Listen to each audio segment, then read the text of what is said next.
Hello, welcome friend. कैसे हैं आप लोग? अकाउंटिंग प्रिंसिपल्स कर रहे हैं, अकाउंटिंग कन्वेंशंस, अकाउंटिंग एजम्पशंस, और आपने 2 लेक्चर इसके लगा लिए बेटा। उन 2 लेक्चर में आपने क्या कुछ किया है वो बोर्ड पे मैंने लिखा हुआ है। चैप्टर का नेम है अकाउंटिंग प्रिंसिपल, अकाउंटिंग कॉन्सेप्ट, उसमें लिखा हुआ है business entity concept, money measurement concept, revenue realisation and consistency concept. ये फर्स्ट 4 टाइप के कॉन्सेप्ट अपने बोर्ड पर लिख दिए हैं। तो आज इन 4 के अलावा फिर 2 कॉन्सेप्ट पे अपन और बात करते हैं। इनके बारे में सब बातें क्लियर हैं, बड़े अच्छे से। कंसिस्टेंसी हो गया था लास्ट लेक्चर में, फिर रिवेन्यू रिकॉग्नाइजेशन हो गया। अब हम लोग मनी मेजरमेंट और बिजनेस एंटिटी, ये हम लोग उससे पहले लेक्चर में ले चुके हैं। तो आज का जो टॉपिक है वो हम लोग कर रहे हैं एक्रूअल कॉन्सेप्ट। अकाउंटिंग का बहुत बढ़िया कॉन्सेप्ट होता है एक्रूअल कॉन्सेप्ट। एक्रूअल कॉन्सेप्ट का क्या मीनिंग होता है वो आप देखते हैं। तो 2 कॉन्सेप्ट या 3 कॉन्सेप्ट आज हम लोग करेंगे एक्रूअल कॉन्सेप्ट। लो बेटा, नंबर 5 पे, नंबर 5 हमारे पास आ गया एक्रूअल। एक्रूअल कॉन्सेप्ट या फिर इसको बोलते हैं ड्यू बेसिस, एक्रूअल या फिर ड्यू। बिल्कुल ध्यान से समझना इस पॉइंट को, बहुत ही बेटर, बहुत ही महत्वपूर्ण ये कॉन्सेप्ट है आपके लेवल पे। 11th लेवल में बहुत ज़रूरत होती है इसकी। बेटा 2 तरह के बेस रहेंगे। एक रहेगा आपके पास कैश बेसिस और एक आपके पास होगा एक्रूअल बेसिस। टाइम लगेगा इसको समझने के लिए आपको। एक्रूअल बेसिस किसको बोलते हैं और कैश बेसिस किसको बोलते हैं। हमारा टॉपिक तो ऊपर एक्रूअल है, बट उसके साथ साथ मैंने कैश बेसिस लिख दिया और मैंने एक्रूअल बेसिस लिख दिया। इसको कैश बेस भी बोलते हैं, कैश बेसिस भी बोलते हैं, एक्रूअल बेस ही बोलते हैं या एक्रूअल बेसिस भी बोलते हैं, कोई फ़र्क नहीं है। ये 2 अलग अलग टाइप है। तो फर्स्ट एक टर्म्स है मेरे पास कैश बेसिस और सेकंड टाइम मेरे पास है एक्रूअल। इन दोनों को समझना क्या कहता है cash basis and accrual basis. Account में एक वर्ड मैं पहले यहाँ लिख देता हूँ। एक्रूअल को समझने से पहले एक वर्ड होता है एक्रू करना, और फिर होता है ड्यू करना, और फिर होता है रिसीव करना। इन तीनों टर्म्स को एक बार समझते हैं अपन। एक्रू का मीनिंग वो एक्रूअल है या फिर कैश बेसिस है। अब 2 टर्म्स लिखी है मैंने। मेरा टारगेट है कि आपको मैं एक्रूअल कॉन्सेप्ट समझा दूंगा। उसके लिए एक समझना वर्ड एक्रू क्या होता है, फिर वर्ड है ड्यू क्या होता है, और फिर वर्ड रिसीव क्या होता है, इसको समझना। मैं एक छोटा सा एग्जाम्पल लेके अपनी बात पूरी करता हूँ। यहाँ पर ये एक पूरा अकाउंटिंग पीरियड है बेटा, और यहाँ से 1 अप्रैल 2011 को ओपन हो रहा है ये, और 31 मार्च को क्लोज होएगा ये। ठीक है सर, 12 मंथ हो गए इसके बीच में। मैंने किसी एक स्कूल में ज्वाइन किया बेटा, किसी भी एक स्कूल में मैंने अकाउंट्स के टीचर के लिए ज्वाइन किया, और मेरी सैलरी 60,000 पर मंथ है। मेरे को वहाँ की मैनेजमेंट 60,000 पर मंथ सैलरी पे करती है। से महीने में अपने पास 30 डेज होते हैं अप्रॉक्स, तो पर डे मैं 2,000 रुपीज़ कमा लूँगा। 2,000 पर डे मेरी इनकम हो जाएगी। 2,000 पर डे मेरी इनकम हो जाएगी। बिल्कुल ठीक है। 60,000 एक साल में होंगे तो एक दिन के आपके 2,000 बन जाएंगे। अब मैंने 1 अप्रैल को मेरा पहला दिन था स्कूल में। ये मंथ ऑफ अप्रैल है बेटा पूरा। यहाँ पर 1 अप्रैल को जब मेरा स्कूल में फर्स्ट डे था, तो मैंने स्कूल में बच्चों को टीच किया 11th-12th क्लास को। और जब वो दिन कंप्लीट हो गया और मैं अपने घर आ गया, तो फिर मैंने एक दिन के पैसे कमा लिए हैं। मैंने एक दिन स्कूल में काम कर लिया है तो मेरे 2,000 बन जाते हैं। अब मुझे थोड़ा सा आगे चलते हैं। अब मुझे स्कूल में पढ़ाते हुए 10 दिन हो चुके हैं, तो अगर एक दिन में मैं 2,000 रुपये कमाता हूँ तो 10 दिन में मैंने 20,000 रुपये कमा लिए। तो वर्ड है एक्रू का मीनिंग होता है कमाना। मैंने कितना पैसा कमाया, कमाना। पहला काम है कमाओ, पैसे कमाने पड़ते हैं। आज 15 तारीख हो चुकी है, 15 अप्रैल होगी। पूरा हाफ मंथ मैंने स्कूल में पढ़ा लिया, तो तो मैंने प्रिंसिपल को कहा कि मैम मुझे सैलरी दे दीजिए। तो वो कहते कि संदीप नहीं, आपको सैलरी नहीं मिलेगी अभी, आपने 15 दिन काम कर लिया तो 2000 के अकॉर्डिंगली आपके 30,000 बन जाते हैं, आपने 30,000 रुपये कमा लिए हैं बट आपको पैसे अभी नहीं देंगे। मैंने कहा जी क्यों नहीं दोगे? बोला पहले आपको पूरे महीने आपको काम करना पड़ेगा। मैंने कहा जी ऐसा नहीं होता कि 15 दिन के पैसे मिल जाए? बोला नहीं होता, आपको पहले पूरे महीने काम करना पड़ेगा। अब 30 अप्रैल आ चुकी है तो मैंने अब कहा, मैंने कहा जी आज तो 30 तारीख होगी तो अब क्या सैलरी दोगे? बोला संदीप आज पूरा 1 महीना हो गया आपको काम करते हुए, तो आपके 60,000 की अमाउंट आपकी बिल्कुल बन चुकी है, आपने किसी भी तरह की कोई छुट्टी उट्टी नहीं की है, तो 60,000 की अमाउंट आपकी तरफ हम लोग ड्यू कर देते हैं। यहाँ उन्होंने 60,000 की अमाउंट ड्यू कर दी, यानी कि मंथ एंड पे उन्होंने सैलरी ड्यू कर दी। तो मैंने कहा जी अब तो मैंने पैसे कमा भी लिए और आप कहते हो कि हम हर रोज़ के पैसे देते नहीं हैं, डेली वेज के देते नहीं हैं, हम तो महीने की महीने देते हैं, तो आज तो मुझे पैसे दो। फिर 30 अप्रैल हो गया आज, तो कहते हैं कि नहीं 30 अप्रैल को भी नहीं देंगे आपको। फिर मैंने कब दोगे? बोला 5 मई को पैसे मिलेंगे आपको। अब पॉइंट को समझने की कोशिश करना। पहला पॉइंट है मुझे पैसे कमाने पड़ते हैं, हर रोज़ के हिसाब से पैसे कमाते हैं हम लोग, हर रोज़ के हिसाब से पैसे कमाते हैं, बट महीना ख़त्म होने के बाद सैलरी ड्यू होती है और ड्यू होने के बाद भी 3-4 दिन अकाउंट में आने पैसे लग जाते हैं। तो दैट मीन्स पैसा कमाना एक अलग चीज़ है, पैसे कमाने के बाद फिर ड्यू होता है फिर अलग चीज़ है, और फिर रिसीव्ड होता है फिर एक अलग चीज़ है। तो ऊपर लिखा हुआ है कैश बेसिस और एक लिखा हुआ है accrual basis. Accrual basis concept क्या कहता है? एक्रूवल कॉन्सेप्ट क्या कहता है? एक्रूवल बेसिस क्या कहता है कि कोई भी चीज़ अगर आपकी तरफ ड्यू हो जाती है, ड्यू कब हुई है सर? ये मैंने पैसा कमाया है, ड्यू यहाँ हुई है, ड्यू यहाँ हुई है और रिसीव हुई है यहाँ पर, तो फिर एक्रूवल कॉन्सेप्ट क्या कहता है? बुक्स में कब रिकॉग्नाइज करेंगे हम लोग, कब बुक्स में कंसिडर करेंगे? वो कहता है कि एक्रूवल कॉन्सेप्ट कहता है कि कोई भी चीज़ अगर ड्यू हो जाती है, अगर ड्यू हो जाती है तो बुक्स में उसको कंसिडर कर लेंगे। अगर मैं बात करता हूँ रेवेन्यू की, मेरे लिए स्कूल से फ़ी मिलना मेरे लिए रेवेन्यू है। गुड्स बेचते हैं हम लोग, गुड्स बेचते हैं, तो गुड्स बेचते हैं या फिर हम लोग सर्विसेज रेंडर करते हैं, हमारा दो ही काम है बेटा। अगर मार्केट में जो दुकानें होती हैं वो लोग गुड्स बेचते हैं, गुड्स के लिए डील करते हैं, गुड्स में डील करते हैं, और जो टीचिंग्स होती हैं या डॉक्टर्स होते हैं, चार्टर्ड अकाउंटेंट, वो सर्विसेज देते हैं। तो इसका मतलब है कि गुड्स को और सर्विसेज को हम लोग यहाँ पर ड्यू कब मानेंगे? तो यहाँ पर कॉन्सेप्ट लिखा मैंने एक्रूवल बेसिस। एक्रूवल का मीनिंग है ड्यू बेसिस। हम लोग कब रिवेन्यू मानेंगे? अगर कोई भी चीज़ ड्यू हो जाती है, ड्यू हो जाती है, रिसीव्ड अगर होती है या रिसीव्ड नहीं होती, ये मैटर नहीं करता, ड्यू होना जरूरी है। हम लोग अपनी बुक्स में कब कंसिडर कर लेंगे? जब वो ड्यू हो जाएगी। ड्यू होने के बाद रिसीव्ड होती है कि रिसीव्ड नहीं होती, ये मैटर नहीं करता।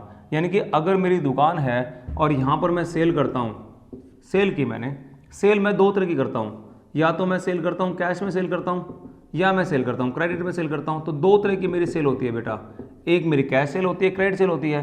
कैश सेल्स का मीनिंग होता है जो सामान मैंने बेचा, मैंने 10,000 रुपये का सामान बेचा और 10,000 में से मैंने 1,000 रुपये कमा भी लिए, तो 9,000 रुपये का सामान मैंने उसको दे दिया, तो 9 मेरी कॉस्ट है, 10 मैंने उसे ले लिया, तो उसने मुझे 10,000 रुपये दे भी दिए। मैंने सेल कर दी और सेल करने से मुझे पैसे मिल गए, तो इसको मैं अपनी, जैसे मैंने सेल कर दी, सेल करने के बाद उसकी तरफ अमाउंट ड्यू हो चुकी है, वो बंदा लायबल है पैसे देने के लिए। जब मैंने उसको सामान दे दिया, मैंने कहा ये सामान 10,000 रुपये का बनता है भाई साहब, और 10,000 रुपये का सामान आपको अगर चाहिए तो 10,000 मुझे दे दो। तो 10,000 रुपये का सामान मैंने उसको पकड़ा दिया, उसको बैग पकड़ा दिया, उसको थैली बना के दे दी, उसको बॉक्स बना के दे दिया। जैसे मैंने 10,000 का सामान दे दिया, उसी टाइम पर वो 10,000 रुपये देने के लिए लायबल हो चुका है। तो वो लायबल है 10,000 रुपये देने के लिए, ड्यू कर दिया मैंने उसकी तरफ, और ड्यू करने के बाद मैंने पैसे रिसीव भी कर लिए। अगले क्वेश्चन में मैंने 10,000 रुपये का सामान अपने नॉन को दिया, रिलेटिव को दिया, फ्रेंड सर्कल में दिया, और उसमें भी मैंने 1,000 रुपये ही कमाए मान लो, तो 9,000 तो मेरी कॉस्ट है। तो मेरा फ्रेंड, मेरे रिलेटिव बोलते हैं कि पैसे हम आपको बाद में देंगे, बट सामान मैंने भी उनको दे दिया। इसका मीनिंग है जैसे ही मैंने उनको सामान दिया, यहाँ पर मैंने उनकी तरफ सामान ड्यू कर दिया और पैसे मैंने रिसीव कर लिए, बुक्स में रिकॉर्ड कर लेंगे।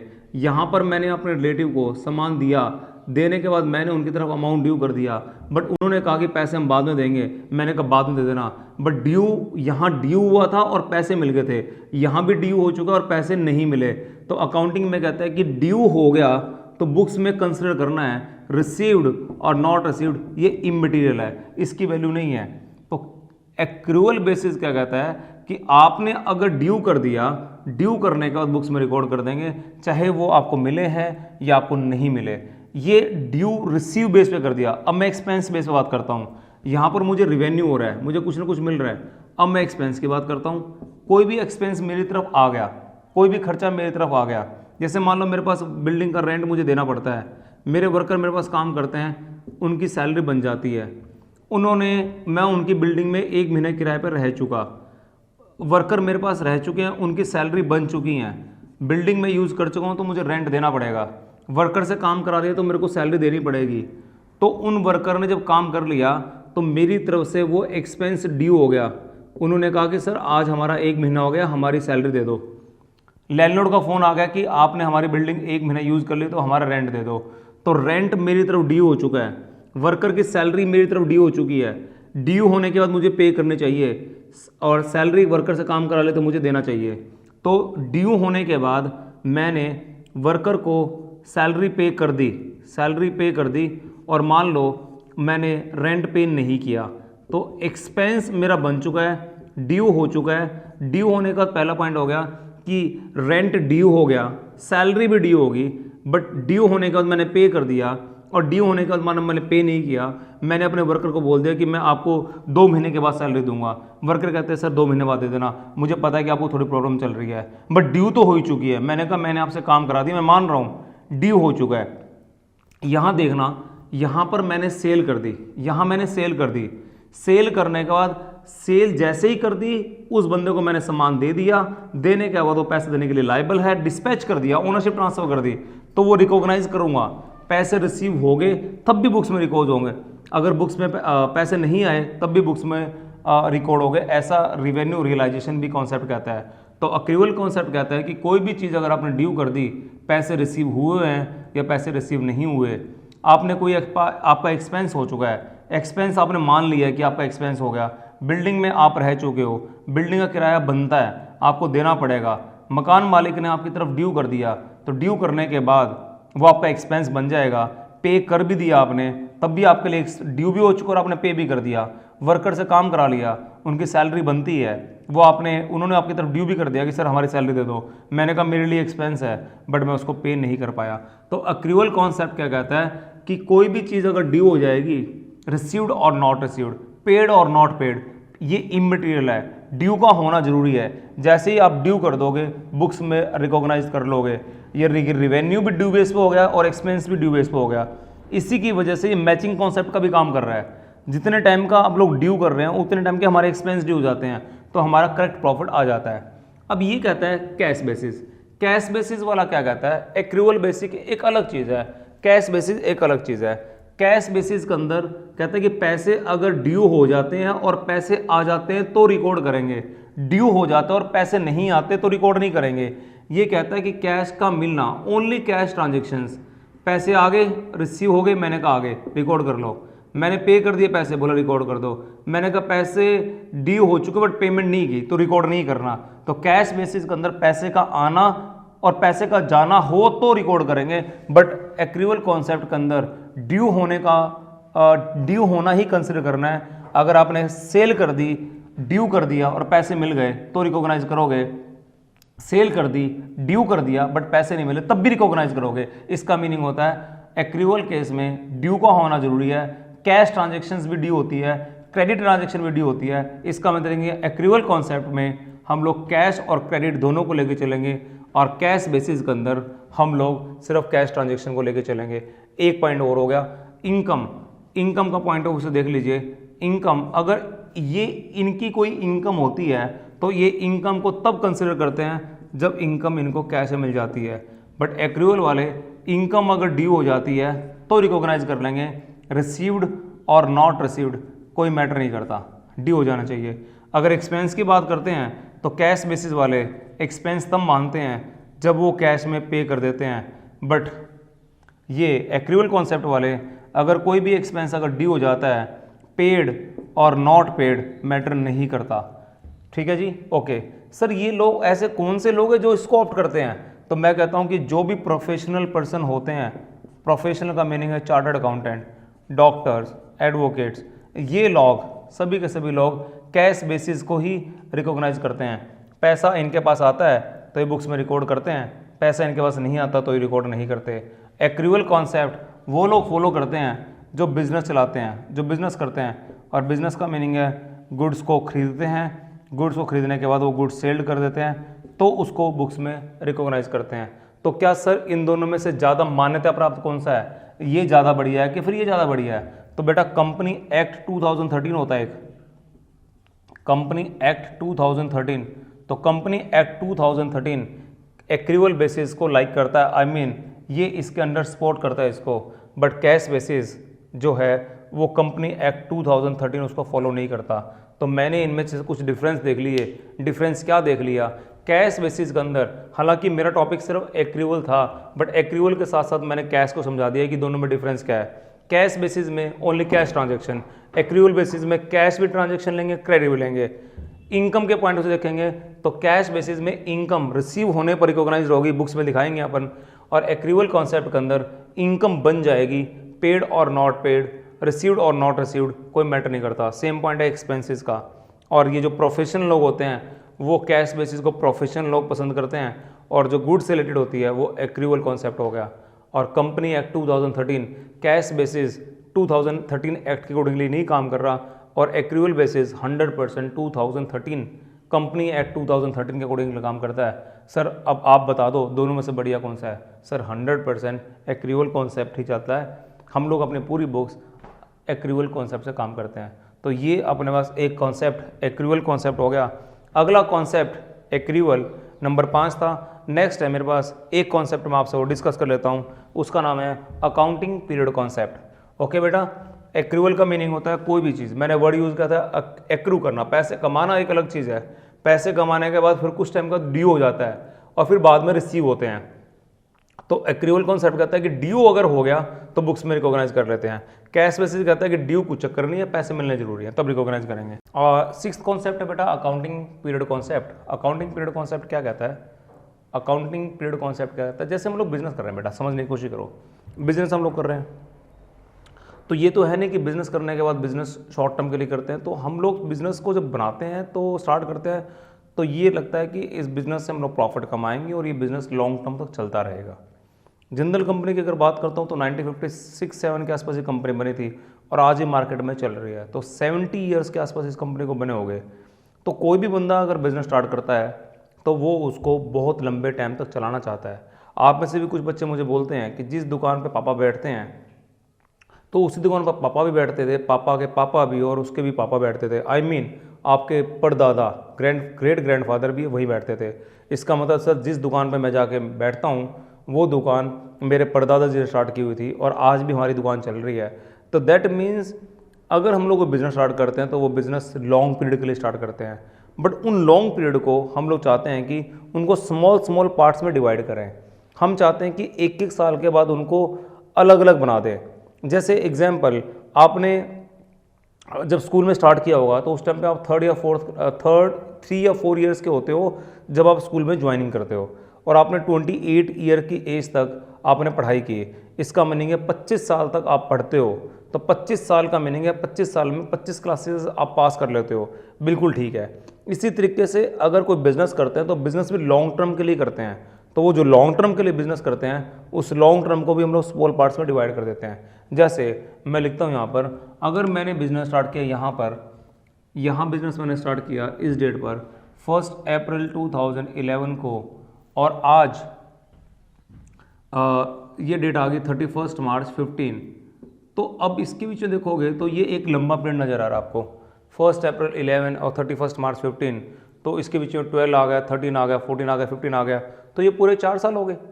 अब 4 साल तो आपके हो गए 1 अप्रैल 11 से लेकर 31 मार्च 15 तक आपके 4 ईयर्स हो गए। तो अकाउंटिंग पीरियड कॉन्सेप्ट कहता है कि जब आपने ईयर स्टार्ट किया था तो उसके 1 साल के बाद अपने अकाउंट्स को क्लोज कर दो।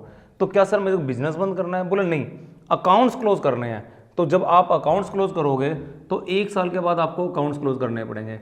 ये इसलिए कि हमने बिजनेस स्टार्ट किया था और यहाँ आज 1 ईयर हो गया, हमने क्या कुछ अर्न किया, क्या हमारा प्रॉफिट हुआ है कि नहीं हुआ, क्या हम लोगों का कोई लॉस तो नहीं हो गया, हम लोग चेक करते हैं। तो हर बिजनेसमैन के लिए ये कंपलसरी है कि वो 1 साल जैसे ही ख़त्म हो जाता है तो उसको अपने अकाउंट्स क्लोज करने पड़ते हैं। अकाउंट क्लोज करने का मीनिंग है अकाउंट्स को बंद नहीं करना। क्लोज से मेरा मीनिंग है कि जैसे आप अकाउंट्स क्लोज कर दोगे, अकाउंट्स क्लोज कर दिए तो उसके अंदर बिजनेस बंद करना एक अलग चीज़ है। अकाउंट क्लोज करने के बाद वो अकाउंट ऑटोमेटिकली अगले साल फिर ओपन हो जाएंगे, फिर क्लोज होंगे, फिर ओपन होंगे। बिजनेस बंद करने की बात नहीं कर रहा मैं, सिर्फ बुक्स बंद करने की बात कर रहा हूँ। जैसे आप 10th क्लास में पढ़ते थे तो वो किताबें आपने चेंज कर दी, अब नई किताबें खोल ली आपने, फिर 12th में हो जाओगे तो 11th की छोड़ दोगे, फिर 12th में हो जाओगे। तो इसका मतलब है कि बिजनेसमैन भी चाहता है कि 1 साल के बाद वो अपने अकाउंट को चेंज करके नए अकाउंट रख ले और चेक कर ले कि मेरे को प्रॉफिट हुआ है, मुझे लॉस हुआ है। अगर प्रॉफिट अगर हो रहा है तो वो उसी तरीके से काम करता रहे, अगर उसको लॉस हो रहा है तो वो डिसीजन ले ले कि भाई लॉस क्यों हो रहा है, मीटिंग करे अपने वर्कर के साथ, मैनेजमेंट के साथ कि क्यों लॉस हो रहे हैं, तो कोई एक अच्छा डिसीजन लेकर हम लोग उस लॉस को कवर कर सकते हैं। तो अकाउंटिंग पीरियड कॉन्सेप्ट कहता है कि 1 साल के बाद अपने अकाउंट्स क्लोज करने हैं। तो 1 अप्रैल 11 के बाद 31 मार्च आपका 12 आ जाएगा। यहाँ पर आने के बाद आप अपने अकाउंट्स क्लोज कर लेंगे और यहाँ पर आके आपका प्रॉफिट का डिटर्मिनेशन हो जाएगा। प्रॉफिट होगा या लॉस होगा वो एक अलग चीज़ है, आपके अकाउंट बन जाएंगे। फिर 31 मार्च 13 के बाद भी आपके अकाउंट्स क्लोज हो जाएंगे और फिर 31 मार्च 14 को भी आप अपने अकाउंट्स क्लोज कर दोगे। इसका मीनिंग है अगर आपकी बिजनेस की लाइफ अप्रैल 11 से 15 तक अगर है तो इन बिटवीन आप 4 बार अपने अकाउंट्स को क्लोज कर लेंगे और ये चेक कर लोगे कितनी बार आपने प्रॉफिट कमाया या कोई आपको लॉस तो हुआ है कि नहीं हुआ। तो मैंने अपने अकाउंटिंग की बात करता हूँ तो अकाउंटिंग पीरियड 12 मंथ का होना चाहिए। तो कुछ बच्चे कहेंगे सर 12th मंथ कौन से 12 मंथ, कोई भी 12 मंथ ले लें क्या? नहीं, 12 मंथ लेने के लिए 1 अप्रैल 2011 से लेकर 31 मार्च 12 ये आपका एक ईयर हो गया, that is a financial year. तो आपको एक फाइनेंशियल ईयर लेना पड़ेगा। अगर आप फाइनेंशियल ईयर लेते हो तो ये भी अकाउंट्स का पूरा 12 मंथ का गैप बन जाता है। अगर आपने इस फाइनेंशियल ईयर को लिया तो इनकम टैक्स वाले इसी चीज़ को फॉलो करते हैं।